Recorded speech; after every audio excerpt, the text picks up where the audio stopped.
Mas quer dizer para ele não, que ele que não sabe que morreu. Mas acontece às vezes certos casos em que o doente de fato está vivo lá, a espiritualidade desdobra aquele espírito que está vivo, desdobra, traz na reunião mediúnica, conversa com o doutrinador, e o doutrinador às vezes acha que ele está morto e não está. E aí depois que termina a falácia, né, digamos, de 5, 10 minutos, o espírito volta para o corpo, né? E pode, inclusive, ter sido trazido àquela reunião para tomar um passe, pegar os fluidos dos médiuns ali, que está sendo doado, para quando volte ao corpo tenha um restabelecimento melhor daquele corpo físico, né? Ou não também. Já vi alguns casos de desdobramentos de pessoas vivas em reuniões mediúnicas. Perfeitamente possível, gente. Vocês podem estar aqui, nós agora fazer uma reunião mediúnica, vocês irem para casa, ficarem lá quietinhos e nós fizermos certos comandos e a espiritualidade for lá, tirar vocês do corpo e trazer aqui vocês se comunicar por um médium. Isso é perfeitamente possível. E em muitos casos, às vezes, os doutrinadores, né, que conversam com os espíritos acham que essas pessoas estão mortas. E não está. E às vezes ele quer dizer que está vivo. Não, mas eu não morri. E o doutrinador, achando que ele realmente não está sabendo que está morto, quer fazer com que ele... Não, tu morreu, coitado, você não morreu. E aí, às vezes, eles até se desesperam, né? Então, às vezes, tem que ter certo cuidado até nessa questão de tu dizer que o espírito morreu, porque às vezes ele de fato não morreu, ele só foi desdobrado, vivo, e foi trazido para uma reunião mediúnica. Isso acontece bastante, gente. Depois, até nas reuniões de segunda, que nós vamos falar bastante sobre essas questões mediúnicas, nós vamos falar de uns casos mais específicos e mais complexos, tá? Lembrando que as reuniões de segunda começam agora nessa segunda já, tá?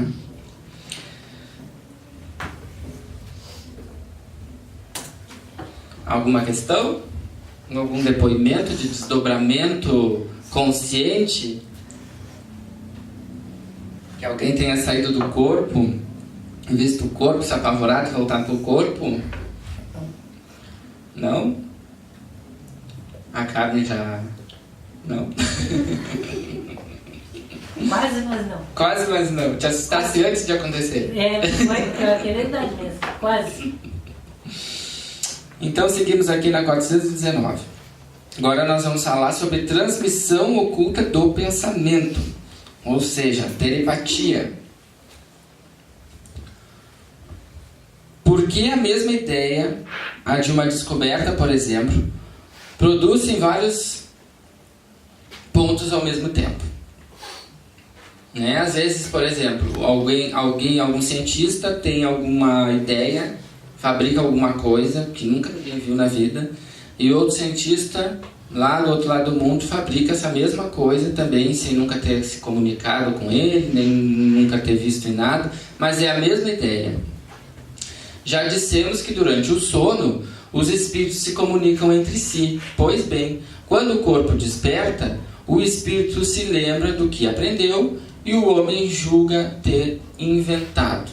Né, gente? Então, dificilmente hoje qualquer questão científica vai ser invenção do encarnado. Tá? E às vezes até o próprio encarnado pode já ter inventado isso em espírito. Mas no plano aqui, geralmente já é essa lembrança daquilo que ou ele viu por ele mesmo, que já estava antes de encarnar, já tinha projetado determinado projeto, pensar, sei lá, um foguete, alguma coisa assim, né? Pensou em fabricar um foguete, quando encarnou, ele teve essa lembrança de espírito daquela fabricação e fabricou o tal do foguete. Ou ele se desdobrou em sonho, foi lá no sono, foi lá no plano espiritual, viu os projetos, estudou e fez o tal do foguete. Só que aí o outro, que lá na China também se desdobrou e foi para a mesma reunião, também viu os mesmos projetos e também fez um foguete parecido. Né? Depois eles ficam se brigando entre patentes e ver quem é que inventou o quê. Né? Às vezes nenhum inventou nada. Né? Todo mundo foi lá, no plano espiritual e viu os projetos e fez aqui. Já vi muitos livros, às vezes determinada pessoa vai na colônia e vai lá, vai dentro de algum colégio, de algum hospital, tem lá um quadro assim, belíssimo, dos pintores famosos. Aí as entidades dizem a pessoa diz assim para a entidade: que lindo o quadro da fulana, vocês fizeram uma réplica aqui. Aí o espírito olha para a cara e diz assim: não, aquele que está lá no plano de vocês, material, é que é uma réplica desse aqui. A fulana esteve aqui, olhou o quadro, viu, gostou e fez lá o quadro, né? E aqui no nosso plano encarnado a gente olha que artista, né? Claro, às vezes é uma artista maravilhosa e tudo, mas a ideia foi trazida do plano espiritual, né? Então todas as questões, geralmente científicas, tecnológicas, não dá para dizer nem geralmente, porque todas as questões científicas e tecnológicas foram trazidas do plano astral, porque lá já estão assim, 1000, 2000 anos na frente em tecnologia. E aí a gente, antes de encarnar, aprende, né? Já estuda e faz aqui também. Outros casos, a gente diz livros, escritores espíritas, assim, às vezes eles psicografam um tal livro, né?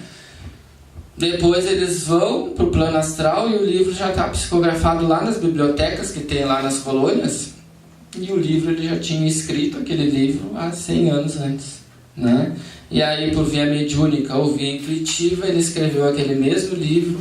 E aí ele acha que está fazendo aquele livro ali, recém da primeira vez. Mas não, aquele livro já estava feito há muito tempo no plano espiritual. Então é só uma prova de que a gente se comunica sempre com o outro lado e que muitas das nossas ideias aqui já vêm de lá. Não? Era só um abano. Assim, muitos podem descobrir a mesma coisa ao mesmo tempo. Quando dizeis que uma ideia está no ar, é uma figura mais exata do que imaginais. Cada um contribui para propagá-la sem perceber. Além das vistas, né, desses registros que a gente tem na colônia, também acontece de nós, quando pensamos, produzirmos formas de pensamento, né? Nós pensamos em determinada coisa, pensamos num quadro, por exemplo. Quero pintar um quadro e eu vou pensando naquele quadro, né? Vai ter 3 árvores, vai ter um sol, vai ter um lago, uma casinha e está lá o quadrinho. No momento que eu imaginei aquilo muito tempo, ao meu redor vai se formar um quadro, né, fluídico daquilo que eu pensei. E isso é chamado de forma-pensamento. Outra pessoa que está em outro lugar pode se conectar comigo e a partir daquilo se conectar àquele quadro que está vagando no meu redor, aquela forma-pensamento. E também ter essa ideia baseada na minha ideia que eu criei com a minha mente e que ficou vagando, tá? Então as formas de pensamento também são grandes produtores das ideias dos outros, né? Não necessariamente a gente vai ser só captar as ideias que a gente viu no plano astral, que os espíritos nos disseram, mas também através dessas formas de pensamento que a gente cria. Assim, muitas vezes, nosso espírito revela a outros espíritos sem que saibamos o que foi objeto de nossas preocupações durante a vigília. Muitos videntes, né, conseguem saber o que a pessoa está passando também por causa das formas de pensamento, né? Eu pensei, por exemplo, em tirar a vida de alguém. Lá eu lembrei do vizinho ali, né, que está com som alto todo dia, e pensei eu, né, passando-lhe a faca no pescoço, digamos, né, uma pessoa bem raivosa, né, e ficou imaginando aquela cena.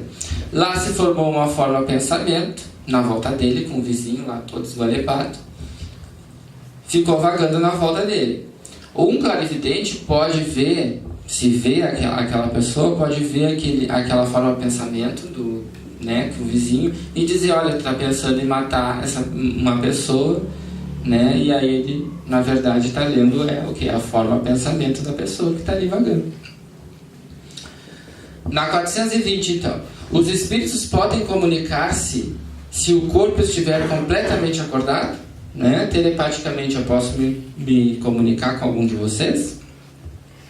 E aí diz aqui os espíritos: o espírito não está encerrado no corpo como numa caixa.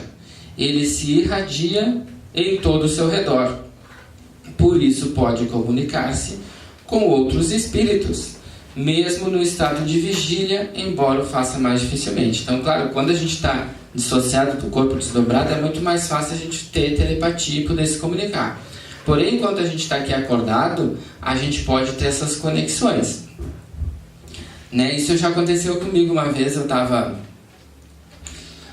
em casa assim, e aí me veio tudo na cabeça, em fração de segundo, acho que, sei lá, 1/10 de segundo, que o telefone estava tocando e eu sabia o que a pessoa já ia me dizer. E naquele 10º de segundo que eu recebi aquela informação, o telefone tocou. Quando a pessoa estava me falando, eu já sabia o que ela estava me falando. Eu já tinha recebido aquela informação com segundos centésimos de diferença.